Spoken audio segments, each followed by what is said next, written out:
Trigger warning. The following episode contains descriptions of violence which some listeners may find disturbing.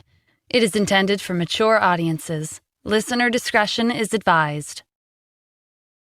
The line of luxury cars attracted the attention of the passerbys, and Benjamin, Mason, and Carter, who were in the office at the top of the Commerce Guild's building. "Mr. Hendricks is here." Benjamin waved to Carter and Mason impatiently. "Let's hurry downstairs to welcome him. It's a great honor for him to visit us in person." Mason fixed his collar, preparing to follow Benjamin out of the room. He was worried that Andrew would have a bad impression of him if his clothes were untidy. Stephen called out to them, "Aren't you getting ahead of yourselves? I doubt Andrew would support your business." The three of them turned around. "What do you know? Mr. Hendricks is part of the palace.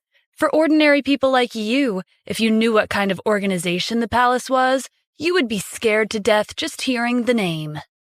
"Oh, really? Tell me about him." "Listen carefully," Carter said.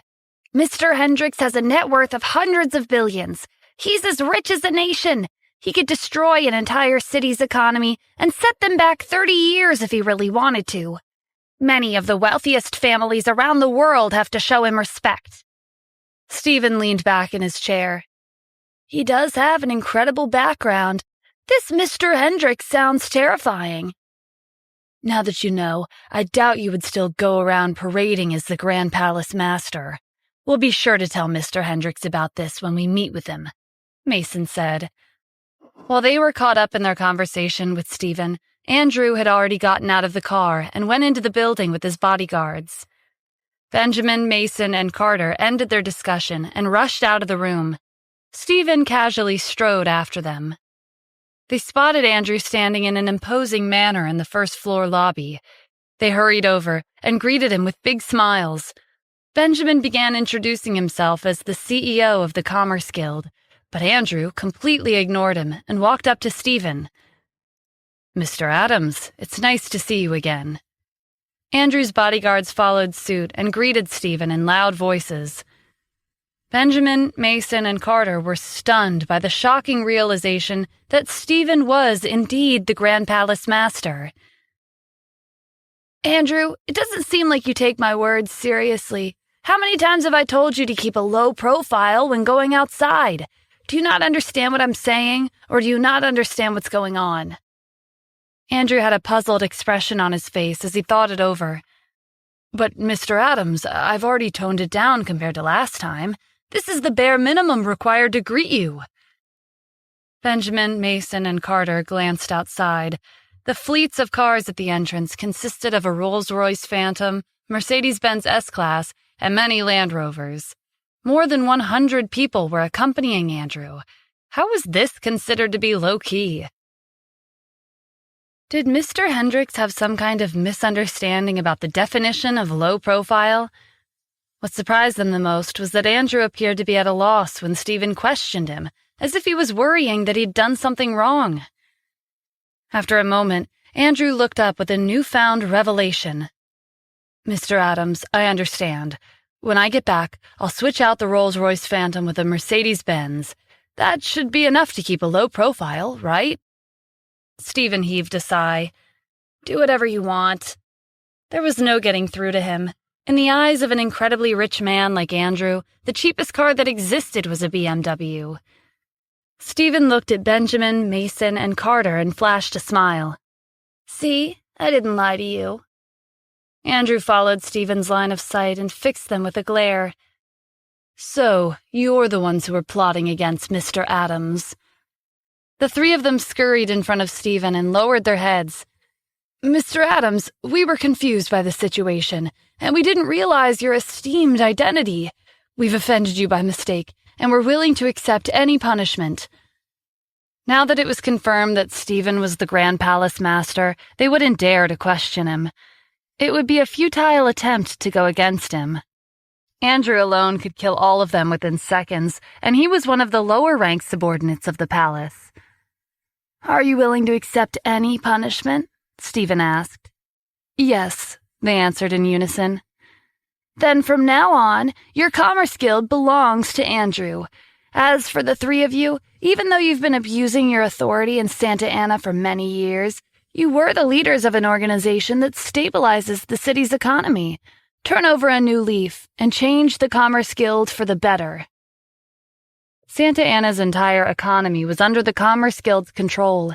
If Stephen were to make any major changes in the hierarchy of the city, it would cause unnecessary disturbance and panic amongst the people. In addition, subduing these three would benefit both the city and the palace. Benjamin, Carter, and Mason didn't expect that Stephen would let them lead the company again. They were even more shocked when he told them that they would be people of the palace starting today. "Thank you for your generosity, Mr. Adams. We'll serve you to the best of our abilities. Work hard. Remember to keep my identity and what happened here today a secret." After wrapping up their discussion, Stephen left the building. Just as he got in the car, he received a strange message from Kim's number. "Stephen, your wife is in my hands. If you don't want anything to happen to her, come to the abandoned factory in the suburbs tonight at 8 o'clock. You'll regret it if you're late." Stephen shoved his phone into his pocket and slammed the car door shut. He sped towards Haynes Industries. How dare they kidnap his wife? He wouldn't let them get away with this. At the company, Stephen rushed to the security room and asked them to show him the footage of the entrances and exits. According to what the security cameras had captured, Kim left the building alone after receiving a call. While she was waiting for a cab on the other side of the road, a black van pulled up. The car door opened, and a group of men grabbed her and stuffed her in the car. It was an unlicensed van, and there was no way to verify the vehicle's information. Stephen sent the video to Jack. "I need the destination of the unlicensed van in 5 minutes."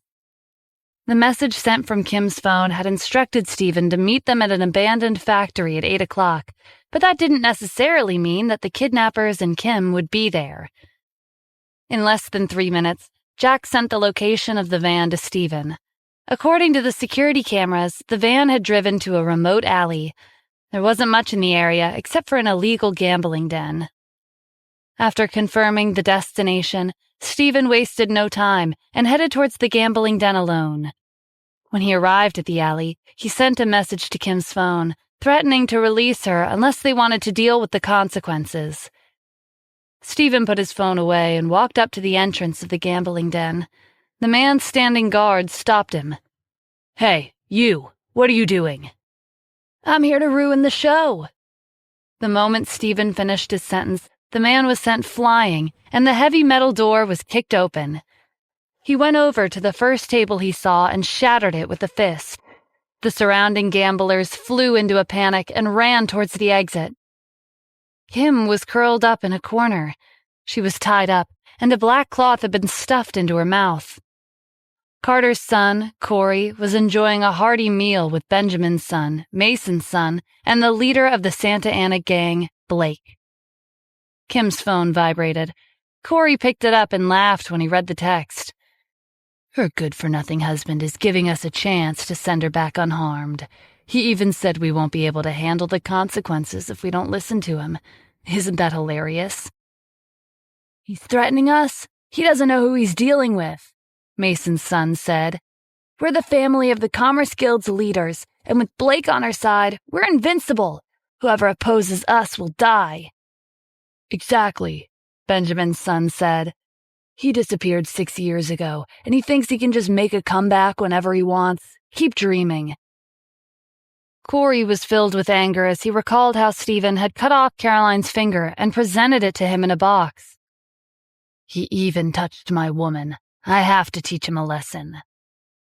Corey stood up and walked over to Kim.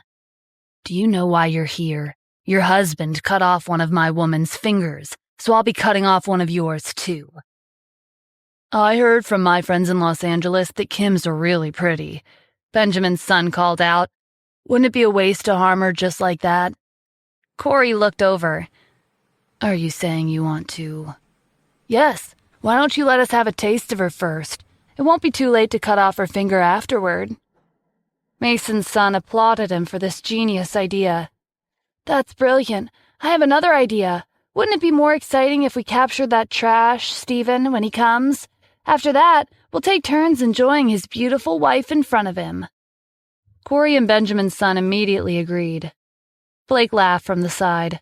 Those three sure knew how to enjoy themselves. Just as Corey and the others came up with their plan to get back at Stephen, Blake's underlings ran into the room.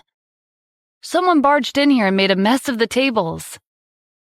Blake was the leader of the Santa Ana gang. After Sergio and Trent were killed, Blake formed the Santa Ana gang and quickly gained power. They were in cahoots with the Commerce Guild's 3 leaders, so it didn't take long for them to take control of the city's underworld. Blake rose from his seat. "I'll go out and take a look."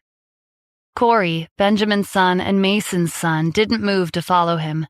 This was the Santa Ana gang's base. Their members were everywhere. Not only that, Blake was the leader, and he was enough to handle a small matter like this one by himself. When Blake left the room, he saw a man approaching him. In the blink of an eye, a dagger was pressed against his neck. If the man used just a tiny fraction more of his strength, blood would spill. Blake shakily raised his arms, indicating that he wasn't a threat. The man took a step forward, forcing him back into the room. Corey, Benjamin's son, and Mason's son looked up in confusion. Not even 2 minutes had passed. "Blake, why are you back so soon? Did you take care of it? That was fast." Blake had his back turned as he moved further into the room, but their attention wasn't on him. It was on the man in front of Blake, who'd just stepped past the doorway. "Stephen?" Trigger warning. The following episode contains descriptions of violence which some listeners may find disturbing. It is intended for mature audiences. Listener discretion is advised. Kim started to struggle when she saw Stephen. His gaze turned cold, and he pressed the dagger deeper into Blake's neck, drawing blood.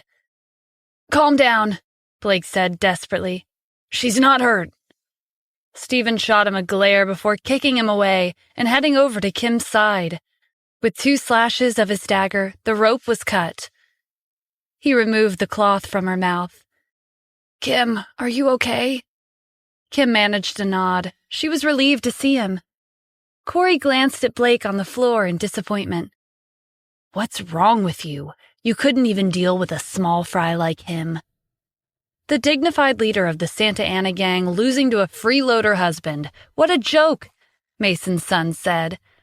Blake got to his feet, furious at the humiliation he just went through. He clapped his hands, and his underlings rushed into the room and blocked the entrance. "It's not 8 o'clock yet. Since you've arrived early, don't even think about leaving. I'll show you the strength of the Santa Ana gang." Stephen cast him a glance from the corner of his eye. "The Santa Ana gang has been causing trouble on the streets lately. Were you the one behind it?" "That's right. I suggest you surrender, or else neither you nor your wife will leave this place alive." "You think a crowd of ruffians can stop us from leaving?" Before Blake could respond, a crash sounded outside the room. One by one, his lackeys fell, and soon the doorway was clear. A tall man with a pair of knives in his hands rushed into the room. Several people followed him inside. "Arlo?" Corey exclaimed in disbelief. After seeing Caroline's finger detached, he'd thought that Arlo had been killed. Corey pointed at Stephen. "You came at the right time. Help me get rid of this piece of trash." "Sure," Arlo replied, but instead of walking over to Stephen, he went up to Corey and slashed his arm. "Sorry, Mr. Adams is my boss now." Corey grimaced as he clutched his wound. "You traitor!" Arlo ignored him. He expertly spun the knives in his hands as he stepped closer. Corey was familiar with the thought process of an assassin. Arlo wouldn't hesitate to cut him into pieces. In his moment of desperation, he finally remembered his identity. "Stephen, you can't let them kill me. My dad is the second in command of the Commerce Guild." "So, you're Carter's son," Stephen said. "I do see some resemblance. No wonder you're so full of yourself. How about you give your dad a call and ask him to come and save you? Are you serious? It'll be the end for you when he comes. Don't worry, I'll wait for your dad. Stephen didn't look like he was joking, so Corey instructed Mason's son and Benjamin's son to call Carter. What are you guys waiting for? Hurry up.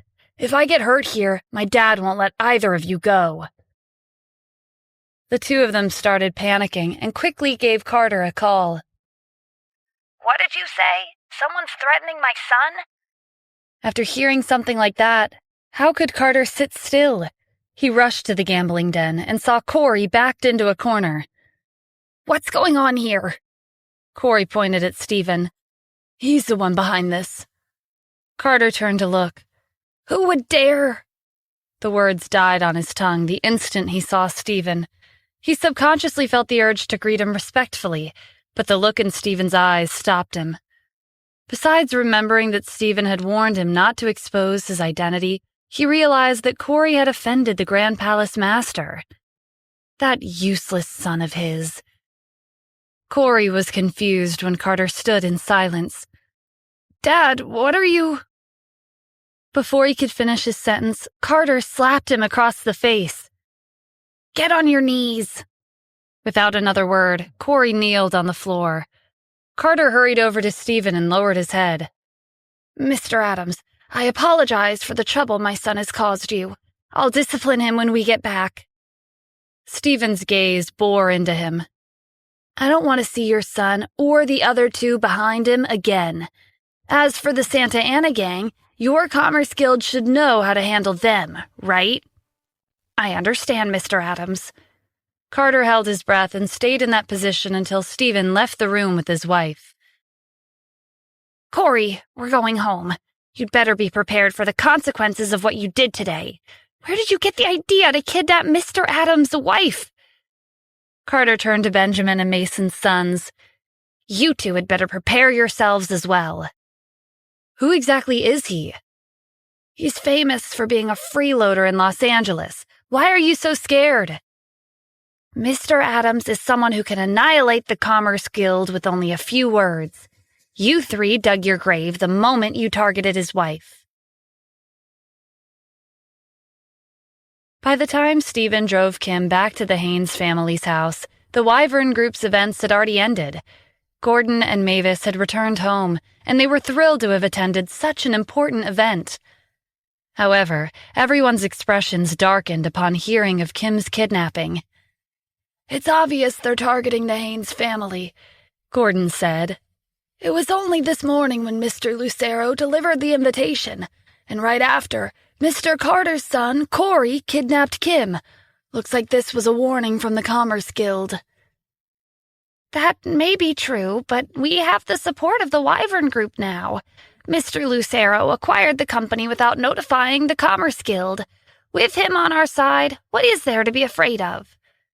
Mavis's reasoning earned a nod of approval from the majority of the family. Except for Cohen. As far as I know, that's not what happened. Kim's kidnapping had nothing to do with Mr. Lucero's invitation. I work for the city, so I know more than anyone here. I heard that a few days ago, Kim's husband did something to Corey's lover, Caroline. He kidnapped her to take revenge. Stephen smiled in amusement, as expected from someone who worked in the government. News traveled fast. Everyone turned to Stephen. What? So this happened because of him? We never expected anything from him. He's incompetent, but he's always causing trouble for us. Just great. Our connection with the Wyvern Group hasn't been established yet, and we've already offended the Commerce Guild. We should have just kicked him out of the family a long time ago. Kim was upset after hearing them criticize Stephen. When Corey kidnapped her, neither Gordon nor Mavis was around, so no one in the Haynes family cared about her well-being. Stephen was the only one who came to save her. He even came alone. After everything he did for her, the only thing the Haynes family knew how to do was point fingers at him. Thinking back on her short time in the gambling den, Kim remembered that Stephen had punched Corey right across the face before Carter arrived. He'd even threatened Benjamin and Mason's sons. She didn't know why Carter was so respectful towards Stephen, but even if he was to let it go, there was no reason for Benjamin and Mason to do the same. Grandma, Grandpa, we're all family. Please, help Stephen. Mavis frowned. He offended the Commerce Guild. How are we supposed to help? Truthfully, they could ask Mr. Lucero for assistance, but that didn't seem appropriate since Stephen was nothing but a freeloader. And if they were to plead with the 3 leaders of the Commerce Guild, that would be like inviting death to their doorstep. Kim, I'll give you 2 choices, Gordon said. Divorce Stephen and we'll kick him out of the family, or leave the Haynes family together with him and distance yourselves from us. I'm not getting a divorce, Kim said. Kim's firm answer warmed Stephen's heart. Grandma, Grandpa, is this all the Haynes family is capable of? A mere company is enough to make you shake in your boots? I'll tell you right now, the Commerce Guild doesn't hold a grudge against our family, and their 3 leaders will come and apologize to me. Kelly's husband snickered. Who do you think you are? Why would they personally visit us just to apologize to you? Do you think you're the owner of the Wyvern Group? They've been like this since they came to Santa Ana a while ago, Kelly said. They only know how to talk big. Stephen wanted to tell them, yes, as a matter of fact, I am the owner of the Wyvern Group, but he held himself back. The secretary burst into the room. Mr. Gordon, the CEO of the Commerce Guild, Mr. Benjamin, and his second-in-command, Mr. Mason and Mr. Carter, are here. Gordon gave Stephen a surprised look that was tinged with suspicion. This was exactly what Stephen had just said a few minutes ago. Were the 3 leaders of the Commerce Guild really here to apologize?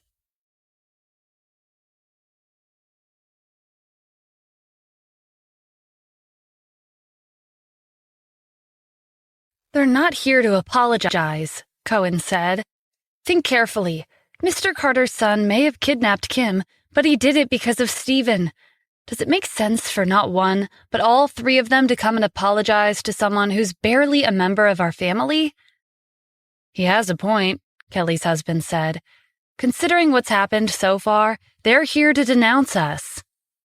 What should we do? Mavis asked worriedly. The Commerce Guild was Santa Ana's pillar. If they wanted to erase the Haynes family from the city, it would be no different from crushing an ant beneath their heel. We could ask Mr. Lucero for help, Gordon suggested. Absolutely not, Cohen said. Mr. Lucero came here in person to invite us to his company's event. He holds the Haynes family in high regard. If we were to ask him for help, it would worsen his impression of our capabilities. That would be a disadvantage to us in the future. When Gordon fell silent, Cohen continued. Actually, there's a simple solution to this crisis. If we hand over Stephen to them, they'll understand our sincerity. Even if they want to settle the score with him, that's none of our concern. Gordon and Mavis supported his idea. Let's stop wasting time. They're here for Stephen, so let's give them what they want. Despite Kim's protests, the members of the Haynes family dragged Stephen out of the house to the courtyard. Benjamin, Mason, and Carter were waiting for them. Gordon and Mavis welcomed them with a smile. Mr. Gordon, Miss Mavis, we're here because... Before Benjamin could finish his sentence, Gordon interrupted him. We've heard what happened. I and my family would like to express our sincerest apologies. Gordon waved his hand. Bring him out! The members of the Haynes family pushed Stephen in front of them. The person you're looking for is right here. You may do as you please with him. Our family won't interfere. Benjamin, Mason, and Carter looked at each other. What the heck was going on? This was the Grand Palace master who they were pushing around. While they wanted to reprimand the Haynes family, they scrapped that thought when they remembered that Stephen had warned them not to expose his identity. However, watching the Haynes family use Stephen as their scapegoat was still a frightening scene to witness. Mr. Gordon, Miss Mavis, please leave Mr. Adams alone. We're here to apologize. Benjamin motioned to his bodyguards. They ran back to the car and brought out several exquisite boxes, stacking them at the entrance of the courtyard. The situation is like this. Our sons played a nasty prank on Miss Kim, and we've already given them a good scolding. As an apology to Miss Kim and Mr. Adams, we've prepared a few gifts. Please accept them." Mason and Carter echoed the same sentiment. "Please accept them, Miss Kim. We've prepared an emerald necklace, herbal tonic, and a Maserati sports car worth $10 million. The Haynes family was too stunned to speak. They released their hold on Kim, and she walked to Stephen's side. Kim stared at the lavish gifts, unsure of what to do. "Kim, since they're giving these to you as a token of their apology, why don't you accept?" Stephen suggested. "All right," Kim said with some hesitation. Benjamin, Carter, and Mason were relieved that Stephen had accepted their gifts. From now on, he wouldn't pursue the matter with their 3 sons. Their sons' lives may have been spared, but that didn't mean they hadn't suffered a punishment that would make everyone shiver just hearing about. Before taking their leave, the 3 of them exchanged short pleasantries with the Haynes family. After they drove off, everyone started talking all at once. The 3 leaders of the Commerce Guild had personally visited them to apologize. This had never happened before. "Maybe Stephen isn't just a freeloading husband," Gordon said suspiciously. "If that was the case, he wouldn't have let Kim be kidnapped," Kelly's husband said. "If you ask me, I think they came because of Cohen. He works in the government. Why wouldn't the Commerce Guild think highly of him?" Kelly's husband was familiar with the authority of government officials because he had asked Cohen for assistance multiple times in the past. Unlike this morning, Cohen hurriedly denied his involvement. "This has nothing to do with me." Even though he did hold a lofty position in the government, the Commerce Guild was in a different league. They practically ruled the city. To them, he was just another insignificant government employee. "Oh, it wasn't you?" Kelly's husband felt a little embarrassed by his incorrect assumption. He had been right this morning. He met Gianna's gaze and realized immediately the flaw in his judgment. "I understand now. It was Gianna and her family. Their future son-in-law Edward is currently serving in the military, and the commander of the military base in Santa Ana, Captain Riley, thinks highly of his abilities. I heard Edward was even accepted into the Special Forces and became the Commander-in-Chief's personal bodyguard. The Commerce Guild must have been afraid of our family's connection with the military, so they came to apologize in person." Stephen held back the urge to laugh. When had he ever had a personal bodyguard? However, when Gianna and her family heard Kelly's husband's reasoning, they felt like their status in the family had increased significantly. The rest of the Haynes family nodded along. His words made a lot of sense. Stephen and Kim have Gianna's family to thank for what happened today, and this means that these gifts belong to them. Right, it's all because of Gianna's family that they got away unscathed.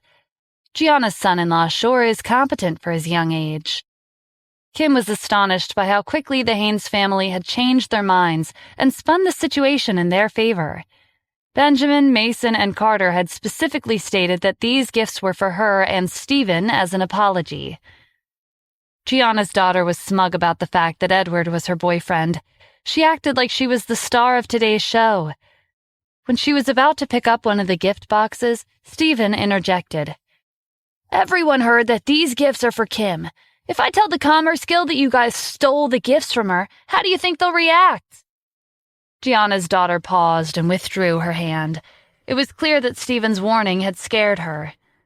The others were also a little taken aback. They didn't expect Stephen to counter with a reasonable argument. He was correct.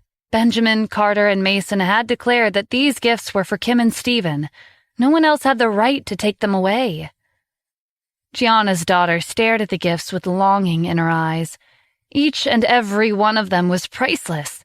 If she had them in her possession, she would come out on top of all her other wealthy friends. Gianna comforted her daughter. "Don't be hasty. Let Kim have them.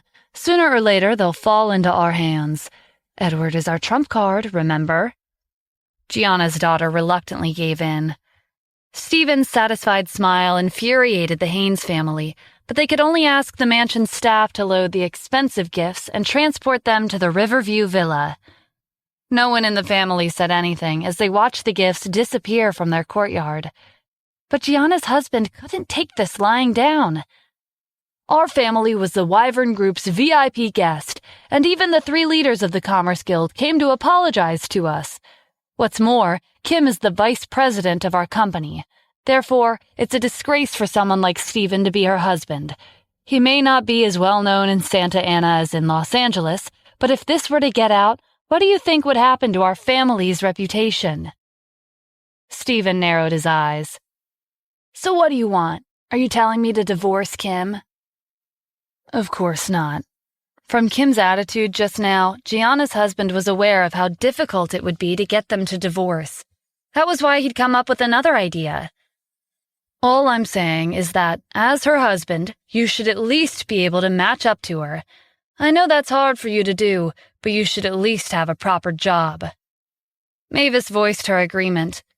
"It's not like you have anything to do anyway. Spend your free time searching for a job. First, start small and find a proper job. Second, within 3 months, get a management position. If you fail, you and Kim will have to get a divorce. How about it, Steven? Will you accept this bet?" How could Mavis let go of an opportunity to get rid of Steven? With him gone, the Haynes family could easily remove Kim from the company and the family. "Sure, why not? It's a mere executive position. You made it sound like you wanted me to take over the world or something," Steven replied. "Instead of bragging, get a job first," Mavis said. "Also, you're not allowed to find a job within Haynes Industries. And you can't rely on our family's connections. You can only depend on yourself. This is the only way for you to prove that you're worthy of being Kim's husband." Kim, who'd originally wanted to support Steven in secret, was worried after hearing the conditions. Why did Steven agree to a bet that clearly wasn't in his favor with their marriage on the line? Steven glanced at Kim. "I know what you're thinking. Don't worry. I won't lose. I'll search for a job tomorrow." "Okay," Kim said with a sigh. When they returned to Riverview Villa, the gifts had just been delivered. Natalie was shocked by the extravagant gifts, especially the Maserati, which was worth more than $10 million. If it weren't late in the evening, she would have taken it out for a drive. Kim woke up later than usual the next morning. It was a holiday, and she didn't have work today. When she washed up and left her room, she noticed that Steven's door was closed, which meant that he was still in bed. Yesterday, he was full of confidence and a fighting spirit. He even swore that he would obtain a management position within 3 months. Not even a day later, his lazy self had taken the reins again. Did he not care about their marriage? It wasn't just Kim who was displeased. Natalie had been staring at Steven's door all morning, waiting for him to get up and get out of the house to search for a job as he'd promised. At some point, Natalie couldn't take it anymore and barged into his room. She opened the curtains and pulled off his blanket. "Steven, it's almost noon. Why aren't you up yet? You should be looking for a job." Steven sat up and stretched, not bothered by the rude awakening. "There's no hurry. Last night I sent in my resume to the Wyvern Group. And, oh right, they said to come in today for an interview at 1 o'clock. Natalie's face lit up. "Wyvern Group? That's a good company." After Steven was forced out of bed, he washed up and got changed. "You can't be late for the interview. You have to work hard for the next 3 months and get a promotion. Then my family won't be able to look down on us anymore." Natalie pulled Steven to the door. "Wait, Mom, I need to get my blazer." "What blazer do you even have? Go out and buy a new one. Don't hold back. I'll reimburse you when you get home." Steven was pushed out of the house. He laughed as Natalie closed the door behind him. As far as he could remember, his mother-in-law had never been this generous before. Steven purposefully took his time leaving the villa and admiring the scenery. When he got in the car, he gave Dennis a call. "Starting today, I'm the director of the security department at the Wyvern Group. Send me an email congratulating me on passing the interview with flying colors." This was the most amusing thing Dennis had heard all morning. "Understood, Mr. Adams,"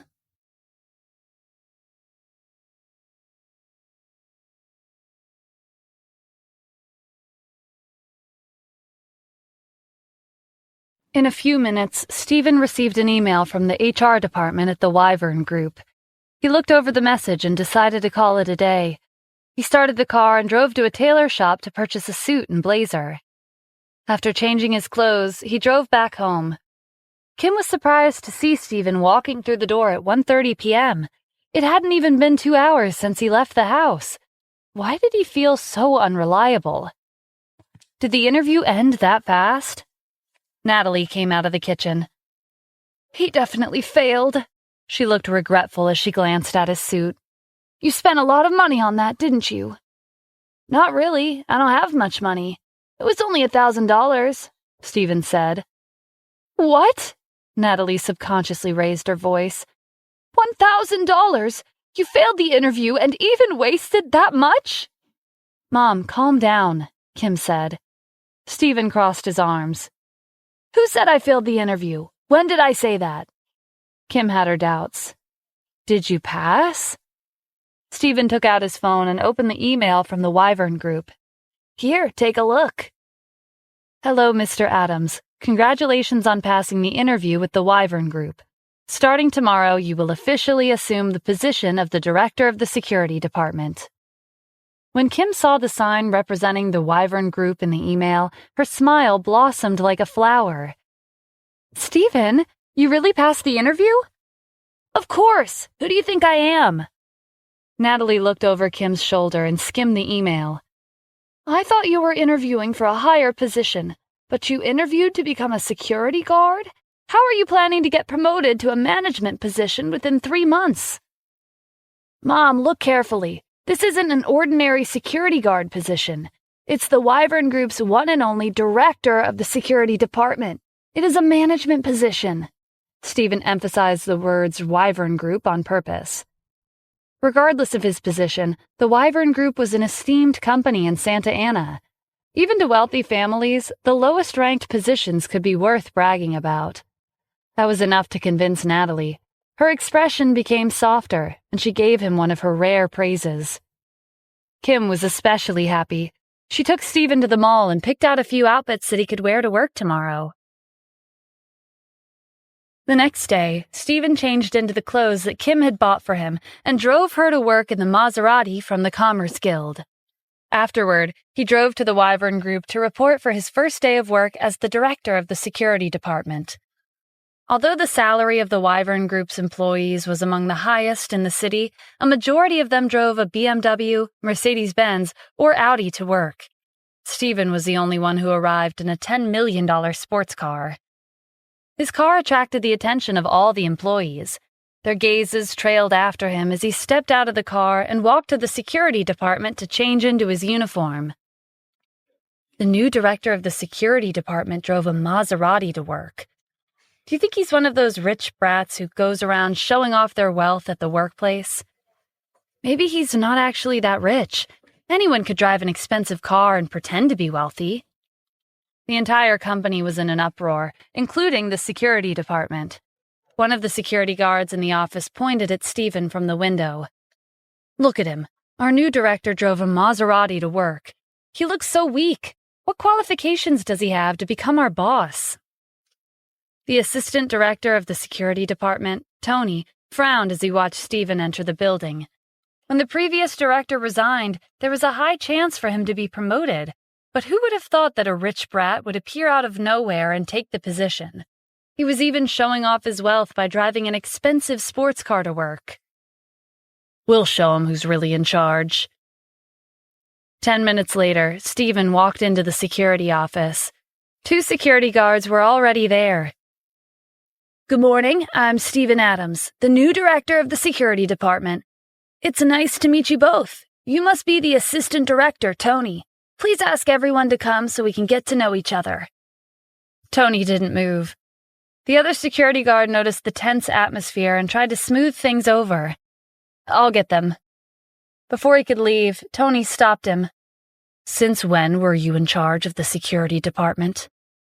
The security guard looked at Tony and then at Stephen. He didn't know what to do. The atmosphere was getting worse. Stephen caught on that Tony's words were meant for him.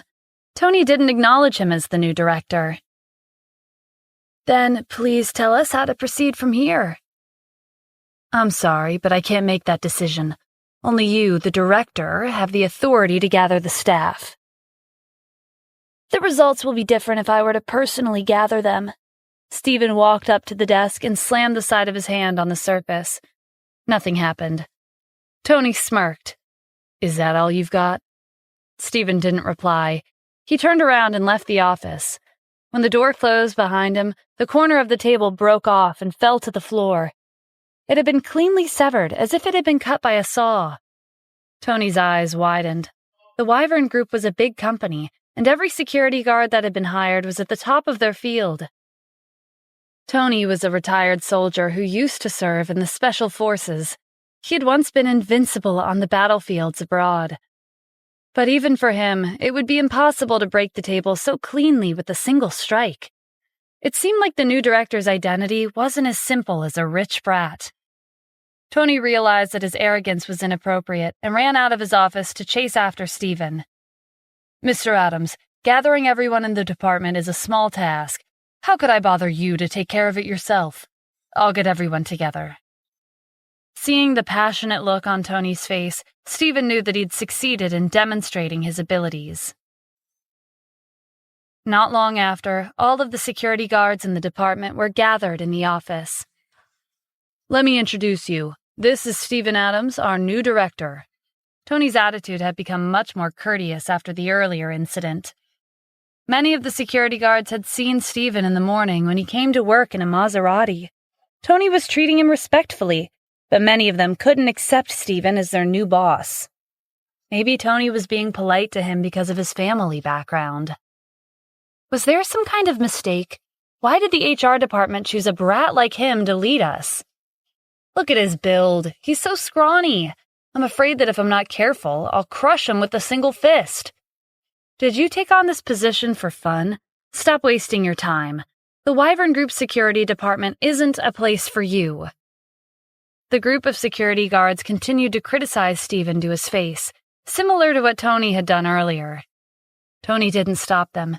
He knew that Stephen wanted to gather everyone here to show them his strength. One of the more experienced security guards called out to Stephen. Hey, newcomer, want to compete with me? His name was Reese, and he was a former weapons specialist. Due to his rebellious personality, he had taken action without permission, lending to his early retirement from the military. After he retired, he joined a mercenary organization for many years until he was hired as a security guard at the Wyvern Group. He possessed extraordinary skill. Reese's bold challenge piqued the interest of the other security guards. Naturally, Stephen could feel the murderous aura coming from Reese, but he only smiled and said, How would you like to compete? Shooting, boxing, whatever, you can choose. But I'd like to warn you that if you don't want to embarrass yourself, it would be better to pick something you're the most proficient in, Reese said. Sure. I heard that before you came to the Wyvern Group, you were once a soldier, and you were part of a mercenary group at some point. Your specialty is shooting. Why don't we pick that for our competition? Stephen replied. Reese was surprised that Stephen knew of his background. Moreover, this brat was a lot braver than he'd expected. Even Tony was surprised. Even though he was the assistant director, he was no match for Reese when it came to shooting. Reese composed himself and pointed at Stephen's uniform. Good, don't regret your choice. After you lose, take off your uniform and get out of the security department. Stephen let out a sigh. It's too soon to decide the winner. The competition hasn't even started yet. Let's say I do win. What are you going to do? Reese thought for a moment. I'll apologize to you and leave the security department. Stephen smiled. This would be an interesting competition. The group of security guards led Stephen to the training field. The competition would start with Reese. He raised his gun and hit a bullseye with his first shot. The security guards applauded enthusiastically. Reese's momentum rose as he proceeded to the second shot.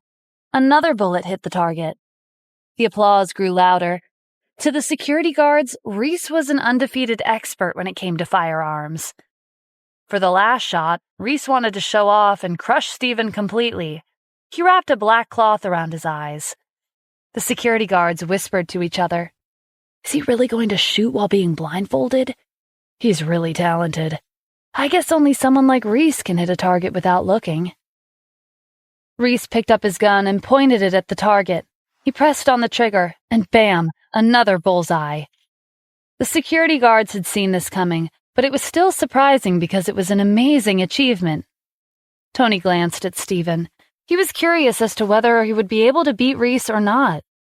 Tony couldn't figure out what Stephen was thinking. He had the same calm expression on his face as he did in the office. Reese handed the gun to the security guard who was keeping track of the score and walked back to the group. It's your turn. Stephen gave him a nod and took his place in front of the target. When the security guard handed him the gun, he pointed at the black cloth instead. Stephen wrapped the cloth around his eyes in the same way that Reese had done. Reese was stunned. Was Stephen going to begin his turn while being blindfolded? Reese was thinking that it might be a bluff until Stephen took the gun from the security guard and fired. And he didn't just shoot once. He shot 3 times in quick succession. Stephen removed the cloth only to see the security guard responsible for the scores standing there in a daze. It wasn't until Stephen told the security guard to check on the target that he snapped out of it. He hurried to the target and couldn't believe what he saw. He blinked and looked again. The result was the same. Hey, what are you waiting for? Reese called out impatiently. Tell us already. The security guard recovered from his shock and announced the result. All 3 bullets hit the target. The second bullet hit the first bullet, and the third bullet hit the second. All eyes turned to Stephen. He had fired 3 shots while being blindfolded, and all 3 had been aligned right behind each other and hit the center of the target. Reese was doubting the results and went to see the target for himself. It matched the security guard's description. Reese took a deep breath and went up to Stephen. I've lost. I acknowledge your skill, and I apologize for my disrespect. Just as he was about to take off his security uniform, Stephen stopped him and extended his hand. You can stay. The Wyvern Group needs a talent like you. Yes, you did lose, but losing to me isn't something to be ashamed of. After all, a genius like me is 1 in a billion. Reese's stern expression broke into a smile as he shook hands with Stephen. With this short competition, the security department was convinced of Stephen's skill and acknowledged him as their new boss. No one ever questioned him about his choice to drive a 10 million Maserati sports car to work again. After establishing his position in the security department, Stephen used the excuse of going on patrol to head up to the CEO's office on the top floor of the building. Dennis was the CEO, but he had no clue how to run a business. Stephen still had to handle most of the important decisions and operations of the company. For example, a new recruitment round and the marketing and promotion of a groundbreaking medical device.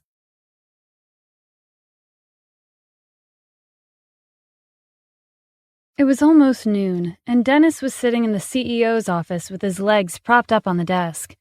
He was leaning back in his chair and watching the popular TV show The Sound of Thunder at Sea on the flat-screen TV attached to the wall. Where had his days as one of the 4 great generals sweeping the battlefields gone? He had been reduced to a figurehead CEO, idling about in a stuffy suit, doing nothing but watching TV. The door opened, and Stephen walked in.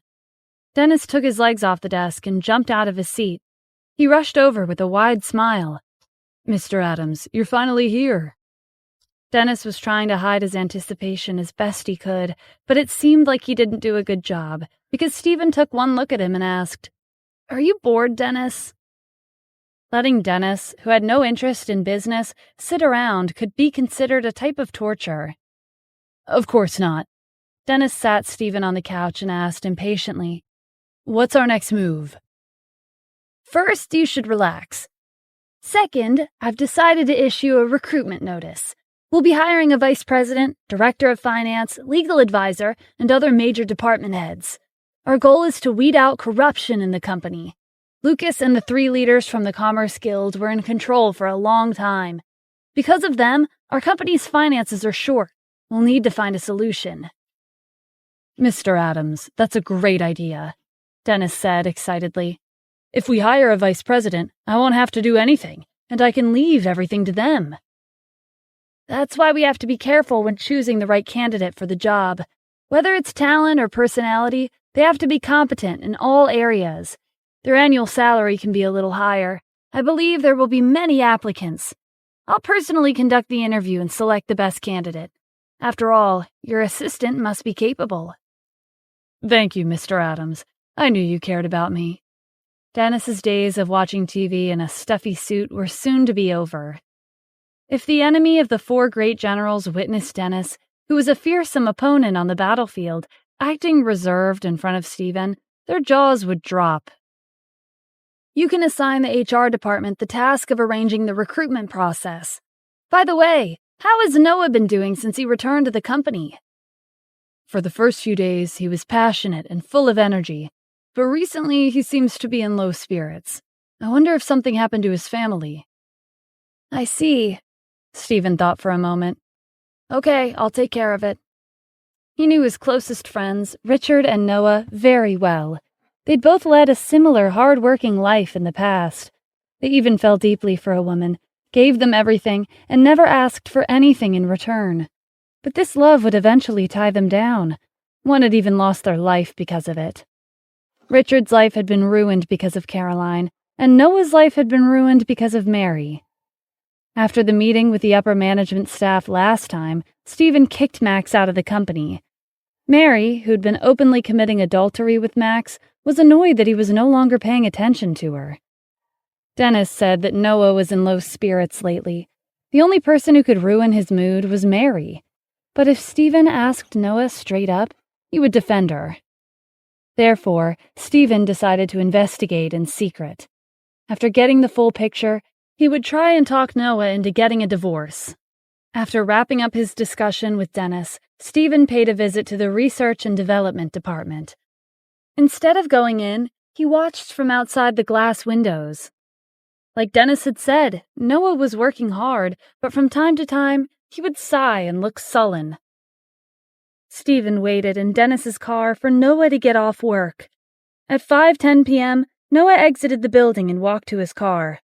Shortly after Noah returned to work at his company, he had given him a BMW X5 so that it would be easier for him to get around. Stephen followed Noah's car from a distance.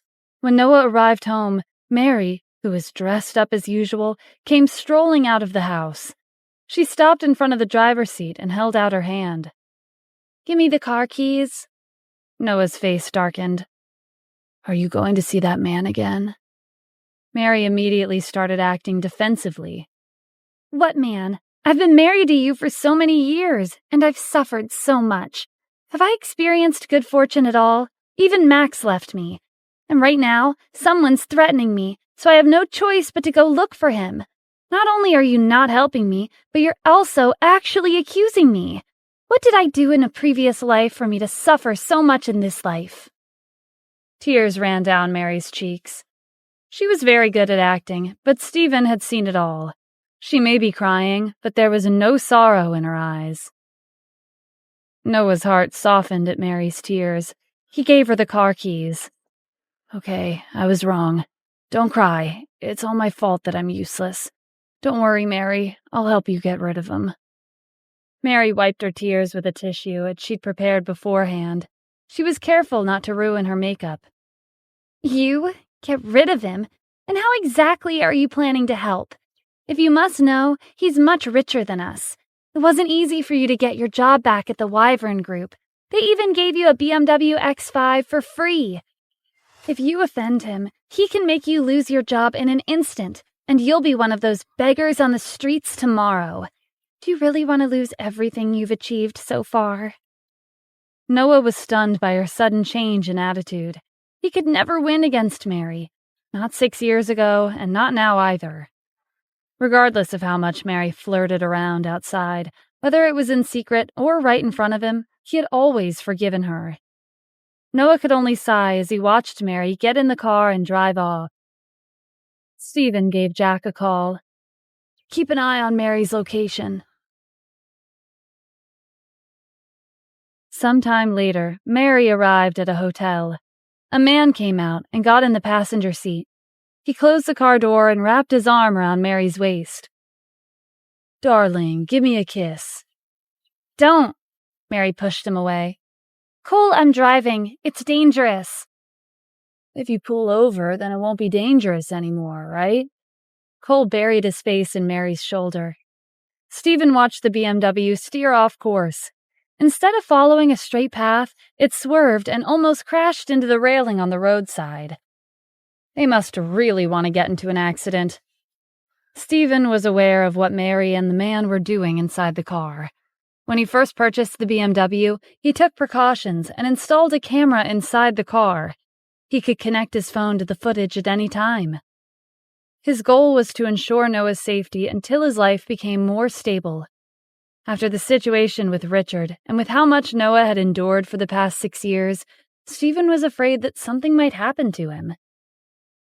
However, Stephen hadn't expected to inadvertently find out about Mary's nth affair with another man through this camera. 30 seconds later, the BMW returned to normal. After passing an intersection, it stopped by the side of the road. Mary, whose clothes were now disheveled, gasped for breath as she leaned back against the driver's seat. "My skills aren't bad, don't you think?" Cole asked with a smile. "You little scoundrel." Mary took off her seatbelt and leaned against his chest. Silence filled the car. After a moment, Cole spoke up.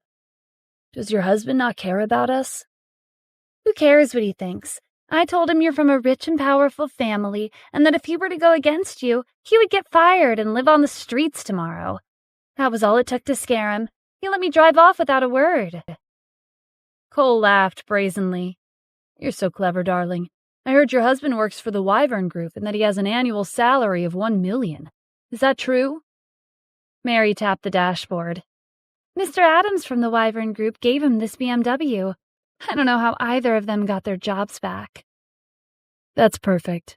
Darling, can you do me a favor?" "Go ahead, tell me your request." "Lately, my family's been limiting my finances, and tonight I'm supposed to participate in a car race with Calvin.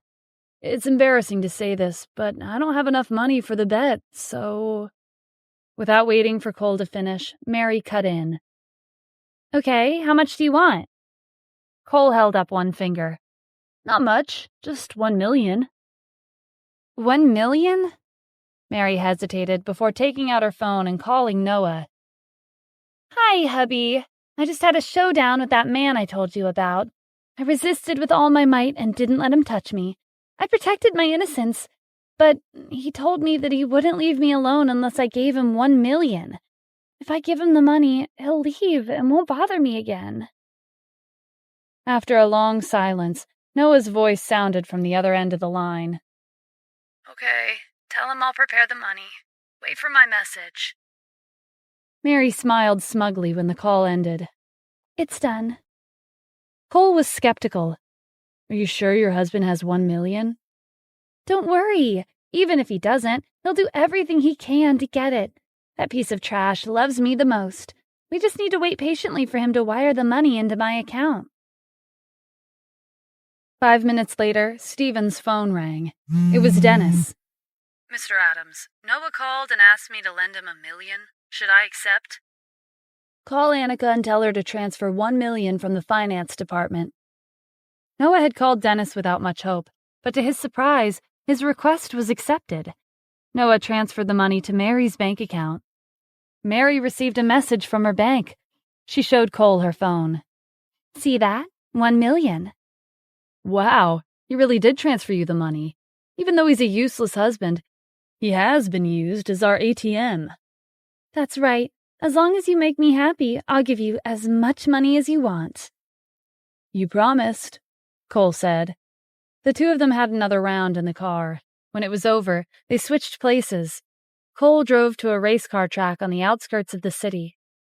Quite a few race car enthusiasts, wealthy young adults with too much free time, and many others had gathered. When Cole stepped out of the car, he was greeted by a group of enthusiastic youths. Cole handed over the bank card that Mary had given him to the man at the front. "Calvin, here's the $1 million for our bet. Would you like to verify the amount? No need, I trust you. Calvin glanced towards the front seat of the BMW. Is that the girl you brought tonight? She's beautiful. If you like her, then beat me in a race. You'll win my 1 million and that sexy girl in the car. Calvin whistled. Very nice. Stephen drove up to them. I'm very interested in that sexy girl as well. How about you let her play with me? Who are you supposed to be? Cole asked. It doesn't matter who I am. Stephen took out his credit card. I didn't bring any cash today, but this card can be swiped for 10 million at any time.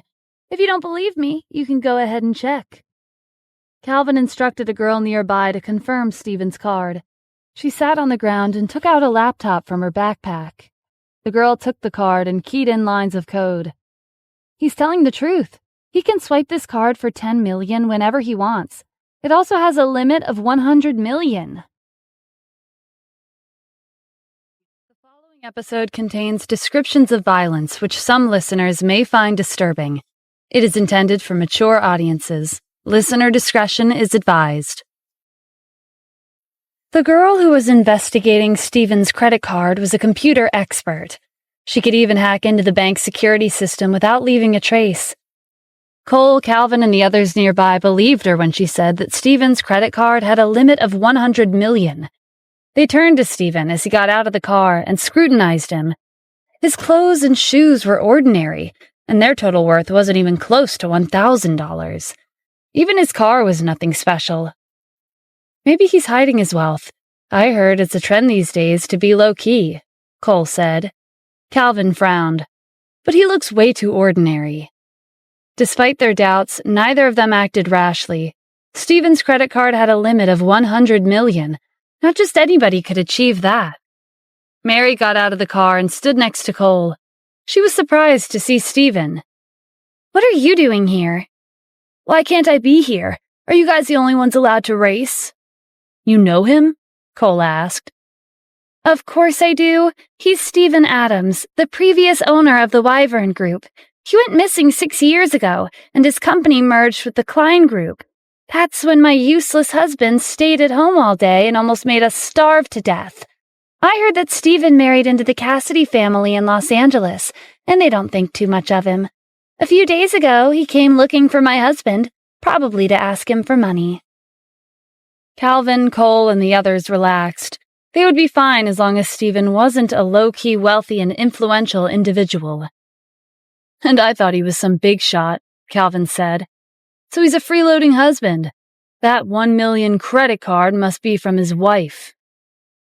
Wait, since he's here to bet, Cole whispered the rest to Calvin, who was nodding in agreement. Sounds good to me. Stephen watched them silently. Their voices were low, but that was nothing to the Grand Palace Master. He heard everything they said. Calvin turned back to him. If you want to compete, 10 million isn't enough. How's 100 million? I don't mind, but what about you? We can't afford 100 million, but if everyone chips in, we can bet at most 20 million. And that's not all. The cars and all the girls. If you win, they're all yours. Will that be enough for you? Sure, I only have one request. Stephen pointed at Cole. I want to compete with him. Cole held Mary's waist. No problem. Darling, follow me to the car. We'll show 'em what we're made of. Calvin pointed to a group of ladies standing in a row. Pick a girl. Unlike the other contestants, Stephen wasn't participating to win a night with a woman. But the rules stated that there had to be a woman in the passenger seat. As such, Stephen picked someone at random. To increase his chances of winning the 100 million from Stephen, Calvin lent Cole his best Lamborghini. It's your turn to pick a car. Stephen walked past the luxury sports cars and patted a worn-out car a short distance away. I'll choose this one. Are you sure? Calvin asked in surprise. They used that car as storage, and the contestants usually picked one of the sports cars to compete in. I'm sure. You're the one who made the decision. Don't regret it. Soon, a Lamborghini and a worn-out storage car were parked side by side at the foot of the mountain. Mary sat in the passenger seat of the Lamborghini. A woman whose name Stephen hadn't asked for sat in his car's passenger seat. Right before the competition began, Cole showed off his skills. The tires screeched against the road and sparks flew. Meanwhile, Stephen was casually starting the car. In the eyes of the audience, Stephen would definitely lose if he didn't take this seriously. And even if he did try his hardest, who knew how many times Cole had driven along this mountain road? As far as they knew, this was Stephen's first time here. A whistle sounded, and Cole's Lamborghini shot up the mountain path like a bullet. Mary screamed at the sudden speed and elevation. "Hey, when are you going to start?" the girl next to Stephen asked. "Right now. Sit tight." Stephen stepped on the accelerator and headed up the mountain. The girl grabbed the handle with both hands as the car sped up, swerved, and drifted around the bends. Cole glanced at the rearview mirror. Stephen's car was catching up. Damn it. After turning a corner, Cole drove a bit further up the mountain before turning his car around. He had driven on this path countless times before, and he was fully aware of the gap in the fence in this area. And with the abundance of trees, his car was well hidden along the path. When Stephen caught up to him, Cole would lightly bump into his car. At the speed Stephen was going, a light bump would make him lose control and run through the gap in the fence, plunging off the cliff to his death. Cole had defeated several opponents in the past in a similar fashion. Mary supported his plan. "He has to die. He saw us together. If he told my useless husband about us, I won't be able to lie my way out." "Trust me, even if he survives, he'll be seriously injured. He might even be in a coma. After we win, we'll take his 100 million and live a happy life together." While Cole and Mary were imagining the wealthy life they would lead with the 100 million, Stephen had already seen through their plan. Their Lamborghini was nowhere in sight, so there could only be one possible explanation. Cole thought that he was the only one who was familiar with this mountain path, but Stephen was just as knowledgeable. 6 years ago, when Stephen was being chased by the members of the Addams family, he hid on the same mountain for an extended period of time. He could name the location of every flower and tree with his eyes closed. When Cole's Lamborghini disappeared, Stephen recalled the gap in the fence. Back then, he was at this exact spot where he'd killed quite a few assassins from the Addams family. Stephen didn't slow down. Instead, he turned off the lights on his car. "What are you doing?" the girl asked in confusion. "This is a dark mountain road. You turned off the lights, but you're still driving so fast. Do you have a death wish?" Stephen glared at her. "If you don't want to die, then sit quietly." The girl shut her mouth upon seeing the sharp and dangerous look in his eyes. When Stephen turned off the car lights, he disappeared from sight. Cole had been waiting in his concealed location at the corner of the path while keeping an eye on Stephen's car, but it suddenly disappeared. "Hey, where did his car go?" Cole asked. "Do you think he gave up?" "Even if he did, he was already coming up the path. Why would he call it quits now? Besides, there's barely enough room to make a U-turn." Cole gave Calvin a call. "Where did he go?" "I'm not sure either," Calvin replied. "Hold on, let me see what's going on through my drone." When Calvin hung up, Cole heard the sound of the car's engine. Before he could react, a series of blinding lights cut through the darkness. Cole and Mary closed their eyes reflexively. While their eyes were adjusting to the sudden lights, they heard a familiar voice. Stephen rolled down the window. "Mary, not only are you cheating on Noah, but you're also forcing him into debt.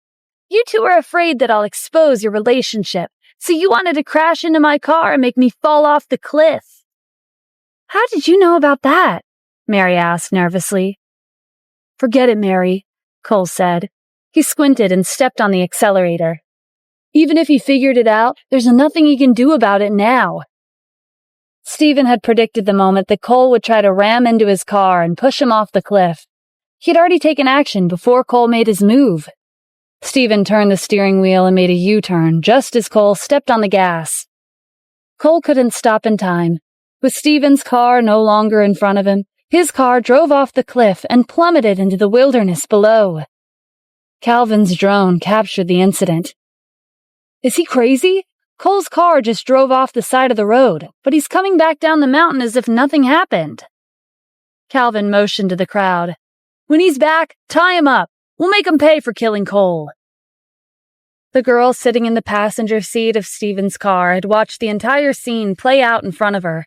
She was already a little afraid of Stephen before, and now she was terrified. How could he be so calm? 2 people just tried to kill him, and they died right in front of him. But he didn't bat an eye. Calvin and his friends were waiting for Stephen at the bottom of the mountain. 4 minutes and 1 second. He's pretty fast. He broke our previous record even though he wasn't driving a sports car. He may be talented, but Cole died because of him. Calvin took a step back and waved his friends over. They surrounded Stephen as they got out of the car. Stephen stood in place as they rushed at him all at once. Seconds later, he was the only one left standing. None of them had managed to get close. That's it. Stephen glanced at the people on the ground in disappointment. Then he turned to Calvin, who had taken out his phone. Are you calling your dad? I heard he's a top aide in camp in the city. You can call him and ask him to send reinforcements. Calvin's hand trembled. What's wrong? Too scared to call him? Stephen took his phone and dialed Calvin's father's number. I'll call him instead. Hey, it's me. I'll give you 5 minutes, Gary. Come to the outskirts of the city.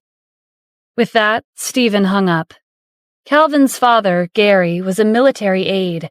He was confused by the sudden phone call from his son's number. The more he thought about it, the stranger it was. The voice sounded familiar. All of a sudden, a thought came to him, and he started to panic. Gary instructed his driver to head out immediately. When he arrived, he threw open the car door and rushed in front of Stephen. Stephen looked at his watch. Not bad. It took you 4 minutes and 59 seconds. Gary was relieved to hear he'd made it within the 5-minute time limit. Dad, he killed Cole, Calvin said.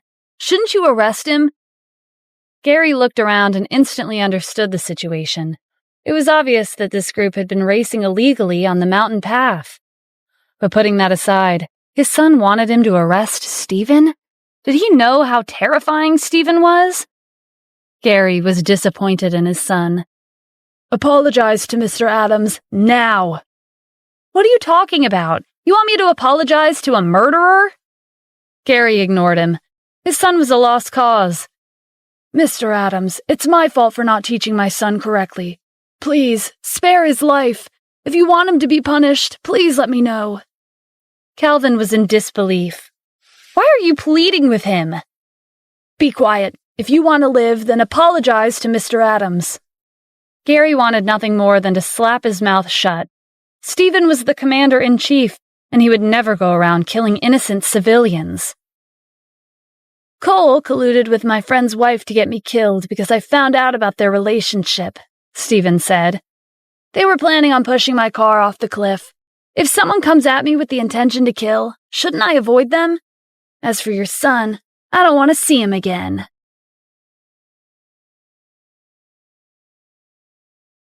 After settling the incident on the outskirts of the city, Stephen drove to Noah's house. It was late in the evening, and Noah was preparing dinner.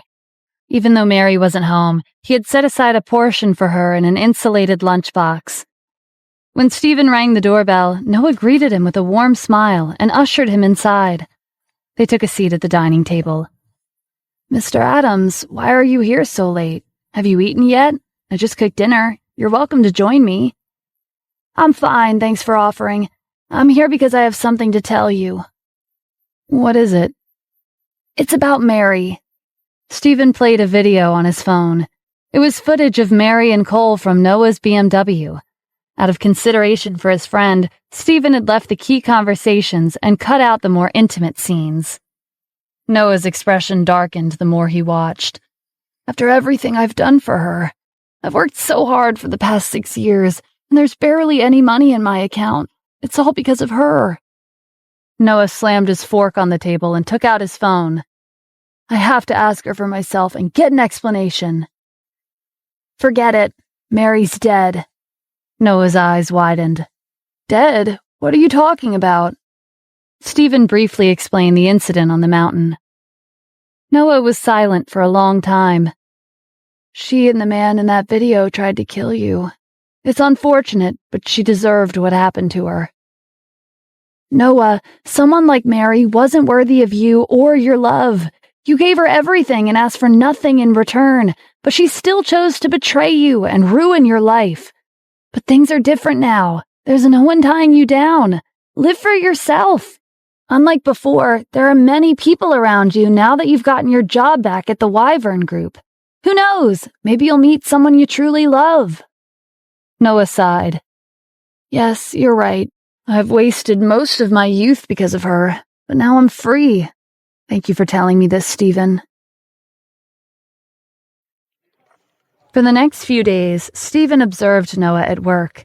He looked brighter, more motivated, and more determined, as if he'd escaped Mary's suffocating hold on him and found a new direction in life.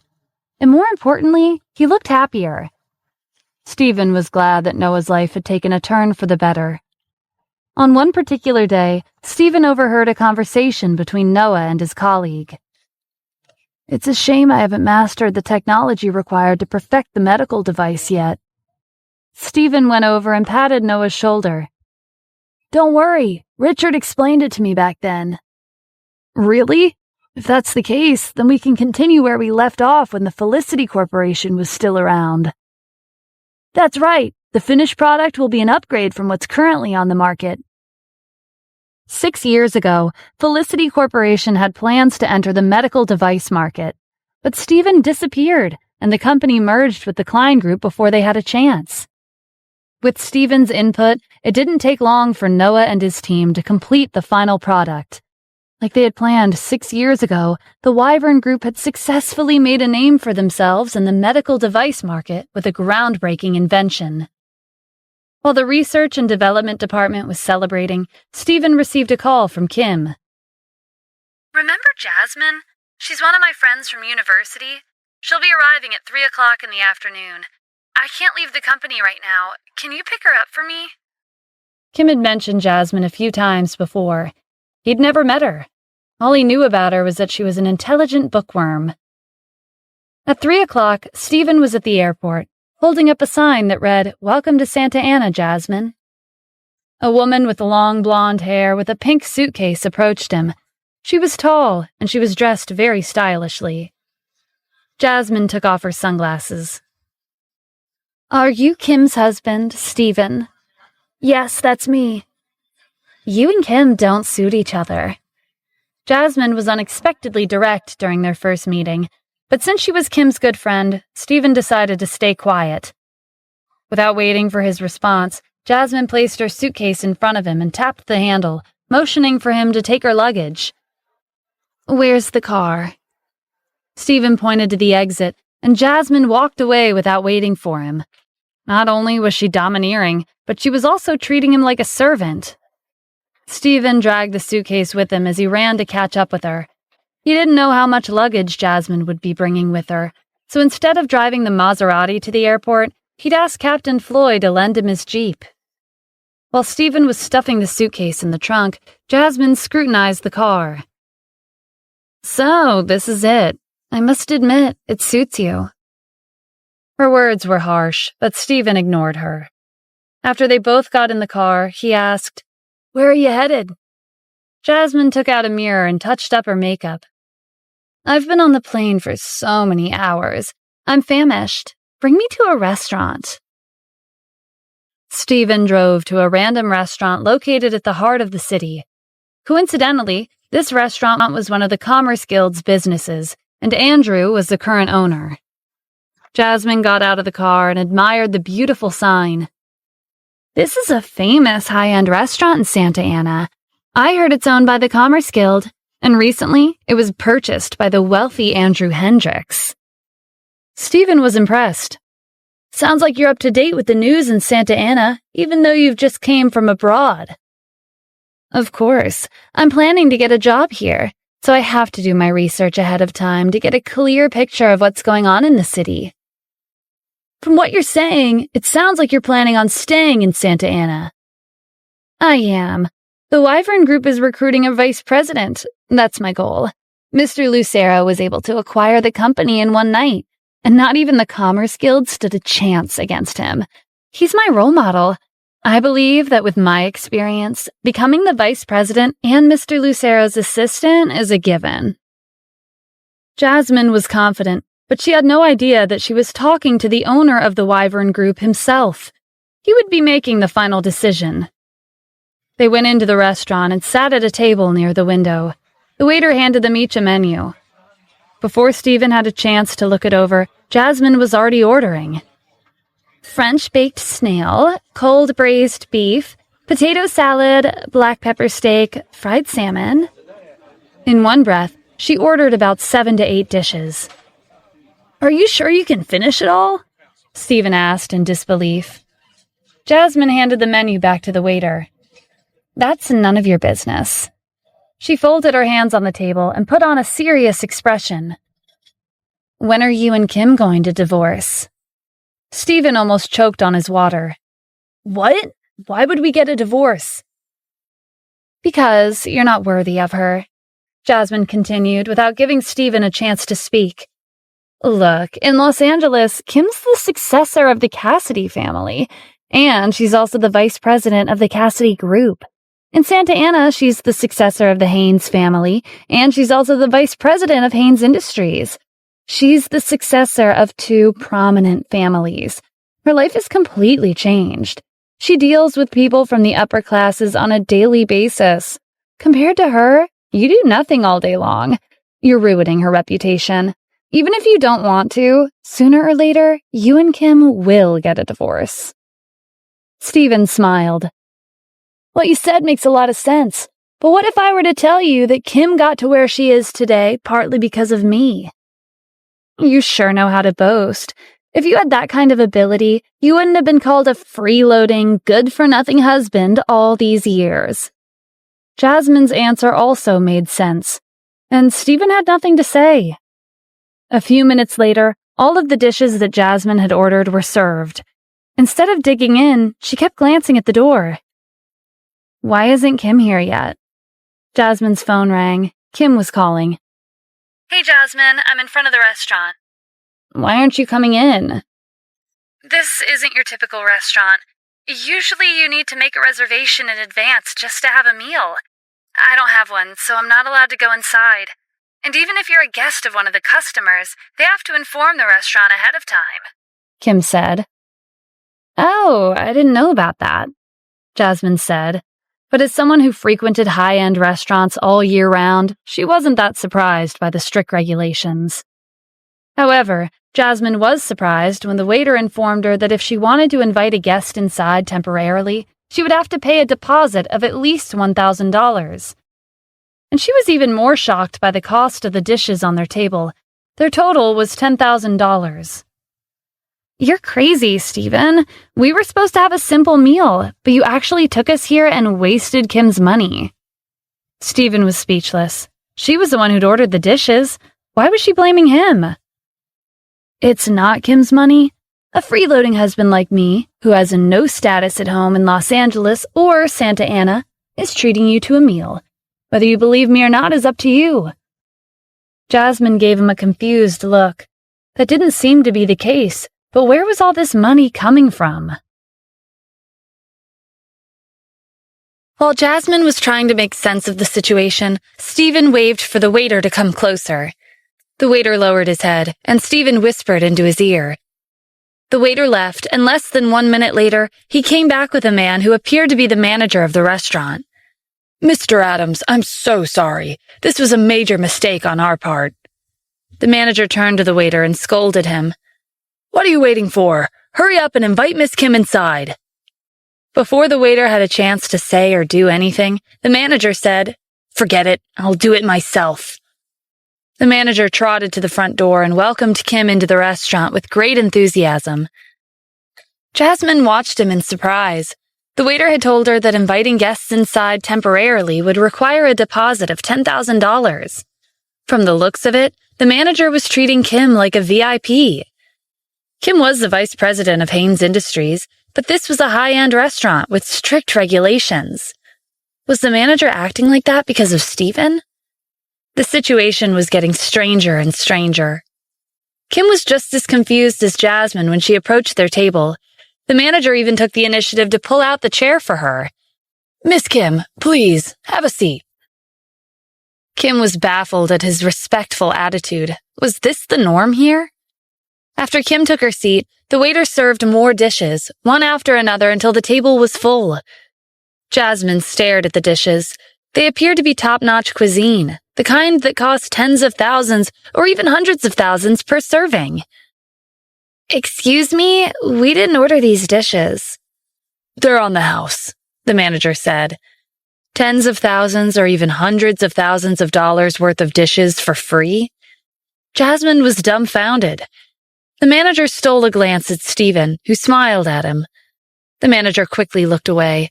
Andrew had told him that Stephen was someone who could change their boss whenever they wanted, and they needed not to reveal his identity. Therefore, the manager was a bundle of nerves in front of Stephen. He was worried that he wouldn't be able to serve him properly. The sharp-eyed manager noticed that one side of Stephen's leather shoes were dusty. "Mr. Adams, there seems to be some dust on your shoes. Let me wipe it off for you."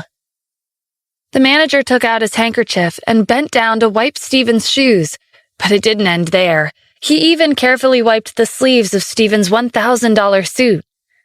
Kim and Jasmine watched with wide eyes. "Kim, your husband is really living it up. After you became the vice president of Hanes Industries, his status shot up. Look at how much he's enjoying the royal treatment. It's almost like he's the owner of this random restaurant we came across," Jasmine said. Even though the Hanes family is somewhat influential in Santa Ana, they can't be compared to the owner of this restaurant. Our family hasn't reached that level of status yet. That's why I was stopped at the door before, Kim replied. Jasmine thought it over. "That's true, but even then, this restaurant is one of the best in the city.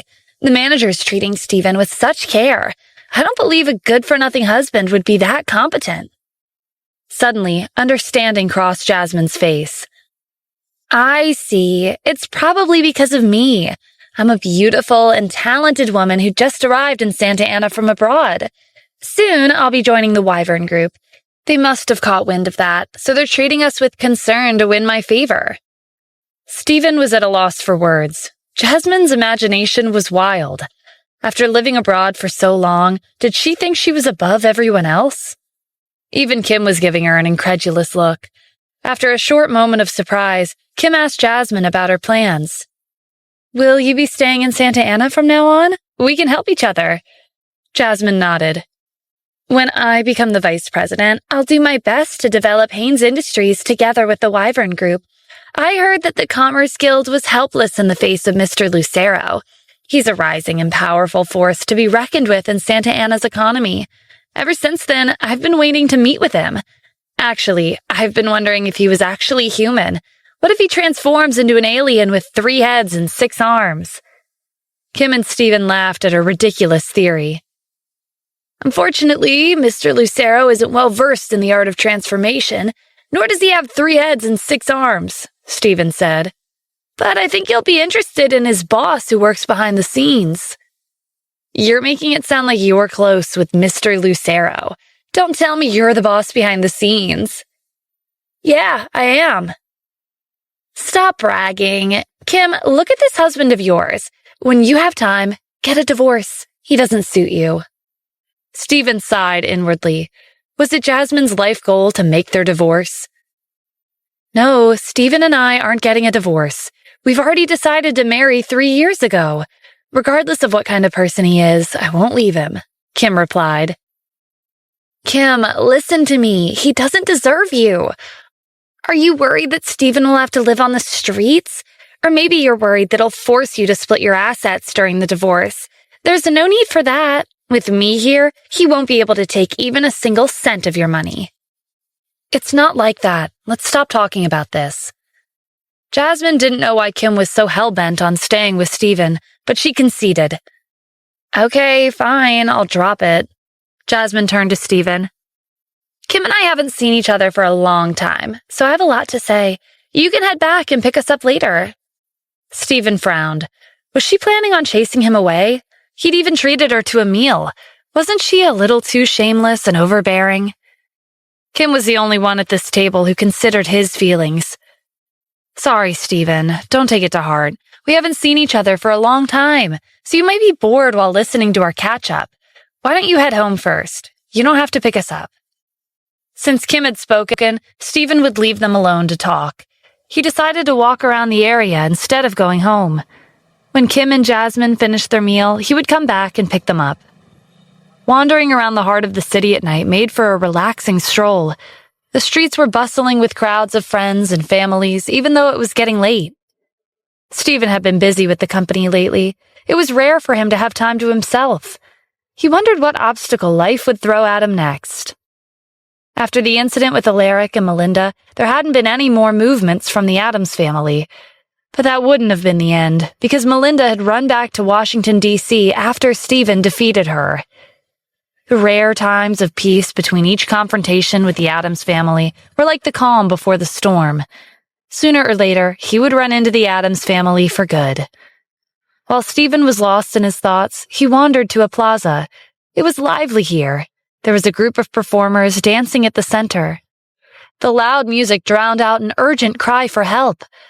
Stephen scanned the crowd and saw an elderly man collapse on the ground. A girl was by his side. No one noticed them amongst the crowd. Stephen hurried over and bent down to examine the elderly man. He placed his hand on the elderly man's abdomen. "Call for an ambulance. I'll do what I can in the meantime." The girl made a call, and roughly 5 minutes later, a helicopter sounded above the plaza. The performers stopped dancing and paused the music. The crowd turned towards the sky. Soon, the plaza was cleared, and the helicopter descended. The door opened, and several people in white coats rushed towards them with medical kits. Stephen looked over in confusion. When did hospitals switch from ambulances to helicopters to save patients? "Who are you?" the leading doctor demanded. "What are you doing to the patient? Can you bear the consequences if something happens to him?" Stephen ignored him and continued what he was doing. "I know a bit about medical practices. I'm in the process of administering first aid to this patient. If you want him to live, then trust me." "That's ridiculous. I've never seen such a terrible technique before. I'm only saying this once. Get out of the way." While the doctor was reprimanding Stephen, the elderly man's body trembled, and he opened his eyes. The girl leaned over him. "Grandpa, are you okay?" "I'm fine." The elderly man looked up at Stephen. "Young man, did you save me?" "It was nothing," Stephen said. "Since you're awake, I'll let the doctors take over from here." Stephen stood up and instructed the leading doctor to monitor the elderly man closely and watch his diet. "That'll be all. I'm leaving." The doctor watched Stephen walk away. As the personal doctor of Andy Harrell, the wealthiest person in Santa Ana, he couldn't believe that he'd just been educated by a kid in his 20s. "That young man saved me, and he didn't ask for compensation. There aren't too many people like him nowadays," Andy praised. "Tanya, go after him." Andy's granddaughter, Tanya, along with one of her bodyguards, chased after Stephen. "Sir, please wait." Stephen turned around when he heard someone shouting behind him. It was the girl who was with the elderly man. "Is there something you need from me, miss?" "No, you saved my grandfather, so you deserve a reward." Tanya's bodyguard opened a box. There was stacks of bills inside. "This is $100,000 in cash in return for saving my grandpa's life." Tanya had originally thought that Stephen would be thrilled to receive this much money as a reward. After all, $100,000 was a huge sum of money for a young man like him. To her surprise, Stephen rejected it. "I just happened to be passing by. I don't need compensation. You can take the money back." Stephen turned around and left, and Tanya was left with no choice but to return to Andy with the box of cash. "It's rare to meet someone like him. An ordinary youth isn't moved by $100,000. Since he doesn't want to accept the money, I'll give him something else. Tanya, find out who that young man was and where he lives. I want to make him into a millionaire, or even a billionaire." The city used to think that Lucas Klein was the richest man. After he retired, the Commerce Guild came out on top. However, the richest person in Santa Ana was Andy Harrell. He was low-key about his wealth, so not many people knew of him. To the public, the Commerce Guild was in control of Santa Ana's economy, but in actuality, no matter how far the Commerce Guild progressed, they would never come close to the Harrell family's wealth. It would only take them a few minutes to turn an ordinary person into a billionaire. It was about time for Kim and Jasmine to go home, so Stephen headed back to the restaurant. He bumped into them just as they were leaving. "You didn't go home yet?" Kim asked in surprise. "It's getting late. It's not safe for two girls to go home alone." Stephen's answer changed Jasmine's impression of him just a little bit. It was too bad that he was a freeloader. Otherwise, he would have made for a decent husband. "At least you have some semblance of a conscience." Stephen drove Kim and Jasmine back to Riverview Villa. "Oh yeah, I'm going to the Wyvern Group for an interview tomorrow. Remember to wake me up early. When I officially take up my post, I'm going to move to the next best villa around here. I bought it before I boarded the plane." Surprisingly, Jasmine wasn't asking Kim. She was asking Stephen. "Okay, I got it, but are you sure you want me of all people waking you up?" If you can't do something simple like this without having indecent thoughts about your wife's friend, that would explain why you're still freeloading off of Kim, even though it's been 3 years. Stephen had no reply to that.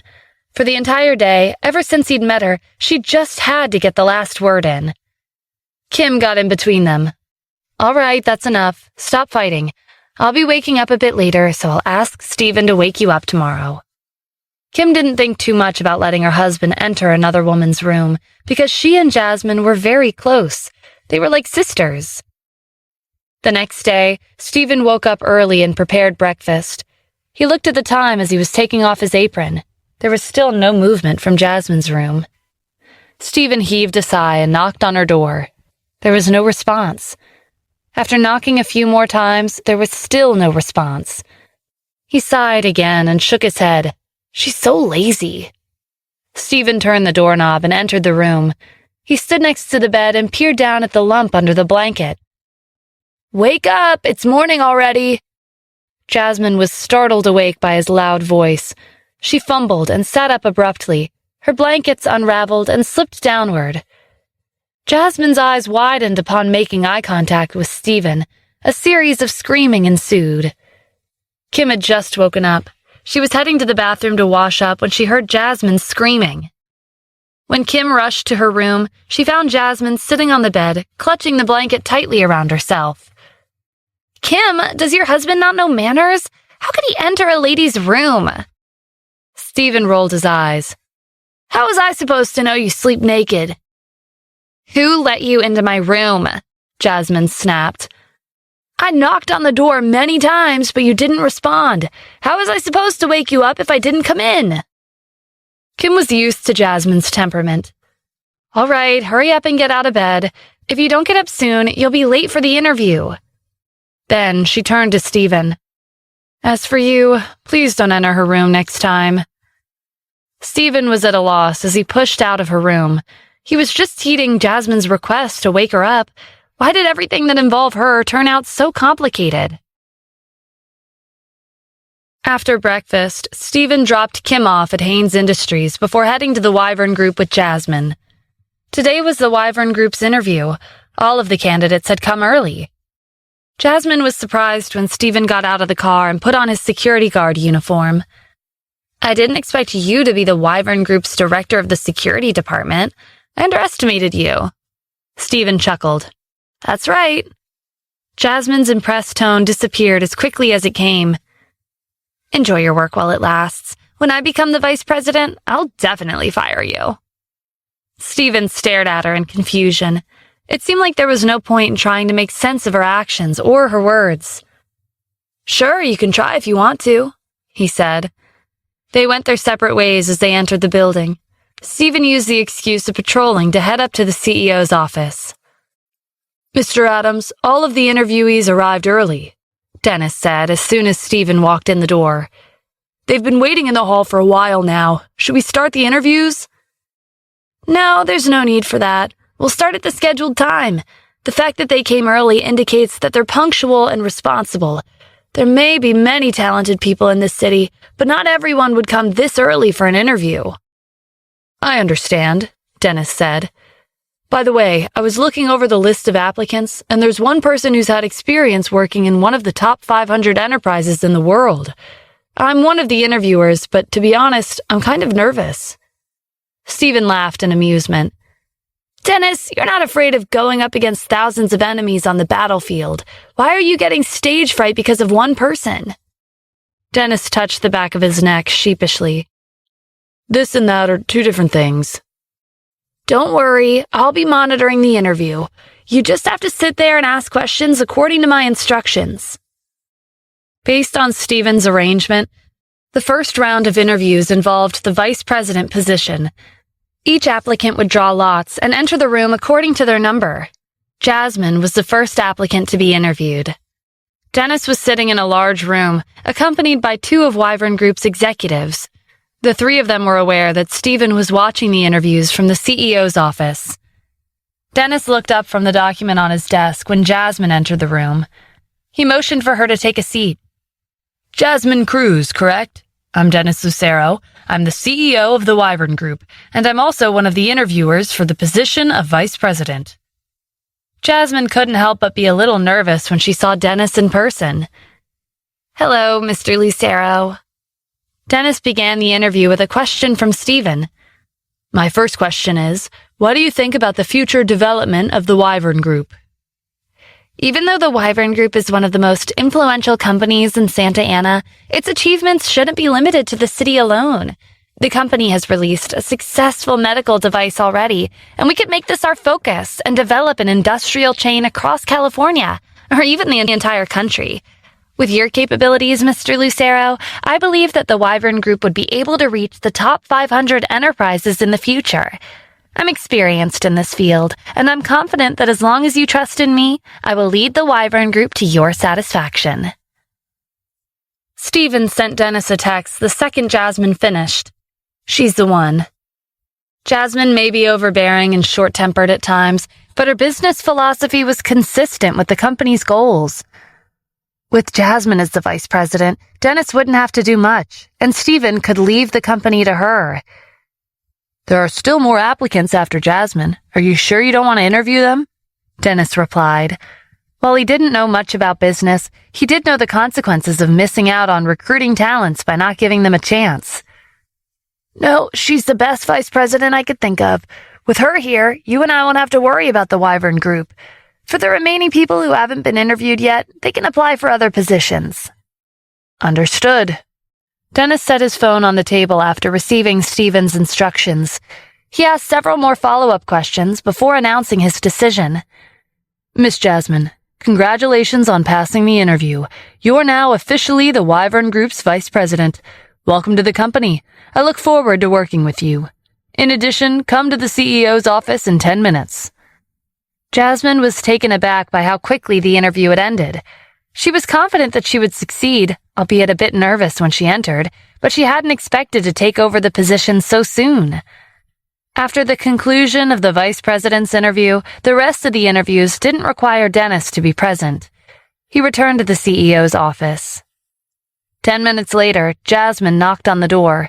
She greeted Dennis politely after he told her to come in. Compared to when she was with Stephen, her attitude towards Dennis was as different as night and day. "Miss Jasmine, you're here. Please take a seat." Dennis noticed that Jasmine's gaze never left him, even as she sat down. "Is there something on my face?" Jasmine felt awkward when Dennis caught her staring. "No, not at all. I was just curious about something." "And what might that be?" "I've been wondering what kind of person you are. You managed to acquire the Klein Group in one night, and even the Commerce Guild was helpless to stop you." "I see. So what's your opinion now that we've met?" "Handsome, tough, strong, and if I'm not wrong, I believe you used to serve as a soldier." After a pause, Jasmine added, "Also, the questions you asked me during the interview proved that you're a prodigy in business." Dennis laughed. "You're too kind." Did she see him as a prodigy in the business industry? That was hilarious. "Miss Jasmine, since you've become our company's vice president, I'd like to be honest with you. To tell you the truth, I'm not the owner of the Wyvern Group. There's someone who makes the decisions out of the public's eye." Jasmine recalled what Stephen had told her yesterday. He really had gotten it right. The Wyvern Group had a boss behind the scenes. "He was present during your interview, and the questions I asked you were his questions." "So the person who was really interviewing me was your boss?" Jasmine asked excitedly. Dennis was already outstanding. If he had a boss, she was positive that he wasn't ordinary. After all, whoever it was had picked her on the spot after only a few questions and canceled the rest of the interviews for the vice president position. Dennis's boss had a keen eye for talent. From the interview questions, she'd gauged that his perspective on the Wyvern Group's direction was similar to her own. Jasmine felt like she'd finally found someone on her level. "Would it be possible for me to meet your boss?" "Actually, you've already met him." "What? When? How come I didn't know about this?" "My boss comes to the company every day, but he wants to keep a low profile, so it's understandable that you didn't know.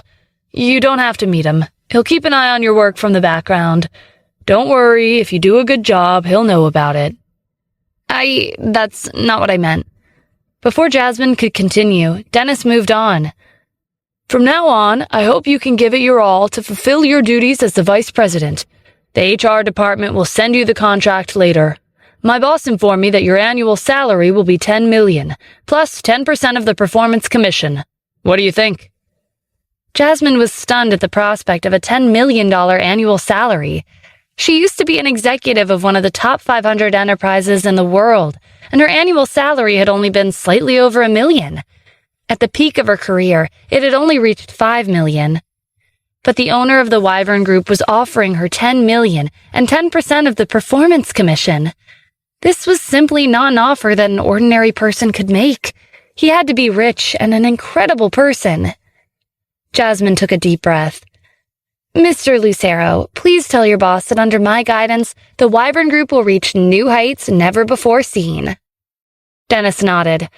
"I believe my boss would be thrilled to hear this. Miss Jasmine, based on our company's current standing, which aspects do you think we should focus on specifically?" This was a question from Stephen. He was giving Dennis his instructions through an earpiece. Jasmine answered without hesitation. "As I said during the interview, I'm aware that the company has released a medical device on the market recently. I believe it's important to make a name for ourselves through the customers' feedback. Promotion is imperative in the early stages." "How do you propose we go about promoting our product?" Dennis asked. "It's simple, a celebrity endorsement.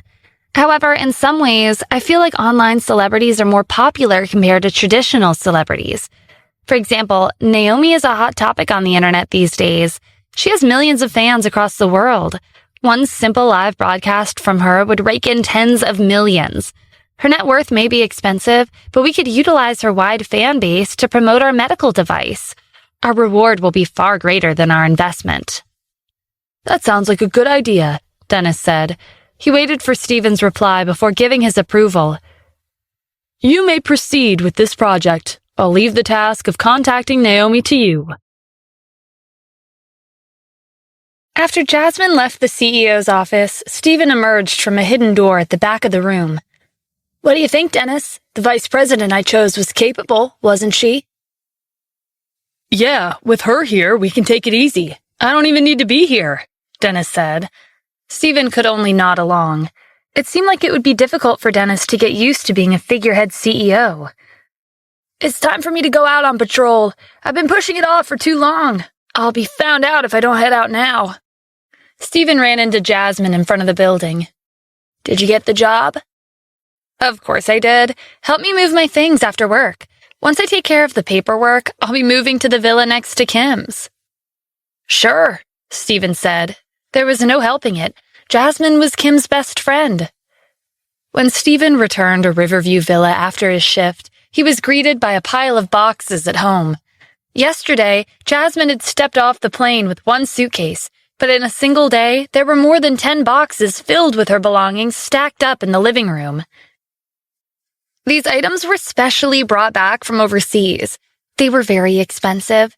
You'd better not break anything when you're moving them, Jasmine warned before stalking off. Stephen let out a sigh. Damn it, I guess I'll just have to be her moving company for today. He took off his blazer, rolled up his sleeves, and got to work. Stephen stopped by a rental company to rent an SUV. One by one, he rushed back and forth to pile the boxes into the car. He looked very much like one of the employees from a moving company. A little more than an hour later, the living room had returned to its pristine and spotless condition. Stephen got in the driver's seat and drove to Jasmine's villa. At this time, Tanya, the granddaughter of the richest man in Santa Ana, was working hard to dig into Stephen's background. Her bodyguard ran into the room. "Miss Tanya, I found the person you were looking for." "Where is he?" "I believe he works for a moving company. I just saw him helping a wealthy lady move her things to a house near Riverview Villa." "There's no time to waste. Take me to him." Tanya's bodyguard led her to the villa's vicinity. Stephen was busy moving the boxes into the house, so Tanya didn't bother him. She hid and watched from the sidelines. There was a woman next to him standing there with her hands on her hips. Jasmine watched Stephen closely and gave him instructions on where to leave her things. It was a good thing that his physique was far superior to ordinary people. If he were a normal worker, he would have already fallen flat on his face by now. An hour later, Stephen finally moved all the boxes into the house. "Are you upset that I asked you to move my things for me?" Jasmine took out a few large bills from her purse and left them on top of his car. "Don't worry, I didn't tell you to do all that for nothing in return. Here are $200. Take it as compensation for your work today." With that, Jasmine entered the house without looking back. Tanya scoffed as she watched Stephen reach for the $200. "I thought he was someone amazing, but he worked hard for several hours only to receive $200? "Miss Tanya, should we go over?" one of her bodyguards asked. "Why would we do that? Grandpa and I were fooled by his tricks. My grandpa might keep a low profile, but there are still many people in this city who know of his wealth. He saved my grandpa, but he refused the $100,000 reward. From what I just saw, it's obvious that he needs the money. He probably knew that if he refused, my grandpa would have taken it upon himself to give him some form of higher compensation. My grandpa was about to make him a millionaire after thinking that he wasn't greedy like most people these days. We almost fell for his traps. How could someone like him be worthy of my grandpa's generosity?" Tanya's bodyguards gave her a thumbs up, praising her for her intelligence. "Miss Tanya, you're the best." When Tanya went home, she told her grandfather, Andy, about what she'd witnessed. He shook his head in regret. "What a pity. I thought he was a selfless young man. I didn't expect him to be this kind of person." Stephen returned the SUV to the rental company after moving Jasmine's things into her house. He spotted a clearing just ahead of him. 4 men were carrying a chair over to a woman. She was holding up her phone and streaming live. "Everyone, this is Naomi. Can you see the beautiful scene behind me? I'm here to take a stroll along the river today. I'd also like to bring to your attention the importance of environmental preservation. Please excuse me for a moment. I'll be back soon." After pausing the live broadcast on her phone, Naomi sat down on the chair that her assistants had brought over earlier and let out a long sigh. "I'm so tired." One of Naomi's assistants stepped forward and handed her a water bottle. She downed half of it in one breath before capping it and tossing it on the ground.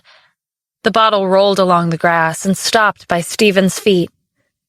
Stephen frowned, but he didn't say anything. He picked up the water bottle and threw it back to Naomi. Naomi was disgusted as she pushed the bottle off her lap. She glared at Stephen. "Hey, what are you doing?" "I heard you talking to your fans about preserving the environment and keeping it clean. You're not even capable of doing that yourself, and yet you want to educate your fans? You're a fraud." "Stop meddling in other people's business. What I do is none of your concern. Get out of here if you know what's good for you. Otherwise, don't blame me for being impolite." Stephen recalled Jasmine's proposal and decided to scrap the idea of working with Naomi. "So this is the real face behind the international sensation Naomi. I'll give you a chance. Apologize to your fans in the live broadcast for what you've done. Otherwise, don't blame me for being impolite." Naomi was amused by Stephen's threat. I've been in this business for a long time, and no one's ever talked to me like that. She waved her assistants over and whispered, My live broadcast is on pause, so what are you all waiting for? Beat 'em up. It's not like the fans will know. Naomi sat back and stuffed snacks into her mouth as she watched her 4 assistants crowd around Stephen. She tossed the bag onto the ground before it was finished. When Naomi looked up, she froze when she saw 3 of her assistants on the ground. Her 4 assistants were her bodyguards, and this wasn't the first time they'd attacked a bystander. They'd always succeeded and gotten away with it. She hadn't expected that they would fail today of all days. Before Naomi could think about how Stephen had done it, he started walking over to her. The last assistant on his feet blocked his path and rushed forward to throw a punch. Stephen grabbed his collar and shoved him to the ground. What do you want? Naomi asked in a trembling voice. Pick up the trash on the ground in front of your fans and admit your wrongdoings. That's all. Simple, isn't it? Naomi glanced at her assistants on the ground and hurriedly picked up her phone. Okay, calm down. I'll do as you say. She resumed the live broadcast and picked up the water bottle and the bag of snacks she'd littered before. Ladies and gentlemen, welcome to my live broadcast. While the camera was off, I set a bad example and threw my trash on the ground. I'm picking all of it up and throwing it into the trash can. I'd like to apologize to all my fans for my behavior. Naomi had to bite out the last sentence. The positive image that she'd painstakingly built up was ruined. Naomi turned off the live broadcast and looked at Stephen. What do you think? Are you satisfied? Yes, you made yourself sound sincere. If I see you doing this again, it won't end with just an apology to your fans. Naomi forced a smile. Of course. After he walked away, her face morphed into one of fury. What's wrong with him? He came out of nowhere and made me ruin my reputation. I have to get back at him. One of her assistants pushed himself off the ground and hurried over. Naomi, I took a picture of him.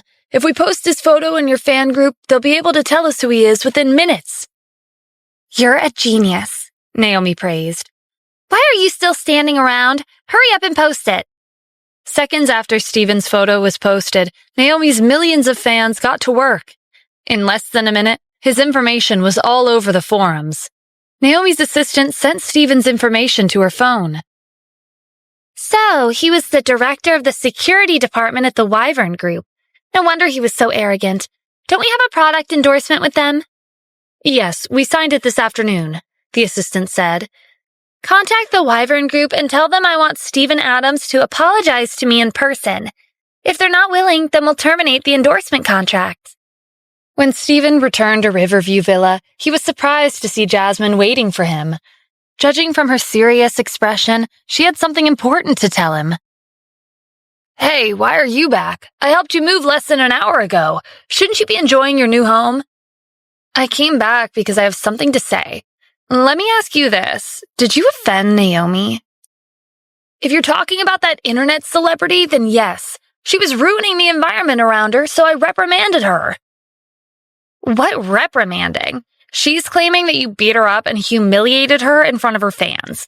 She has an endorsement contract with the Wyvern Group, and she's threatening to have it terminated unless you apologize to her. If you refuse, I'll have to fire you. Stephen frowned. She's got the facts wrong. Her memory must be going bad. And you want me to apologize to her? No way. It's not a big deal if she cancels the contract.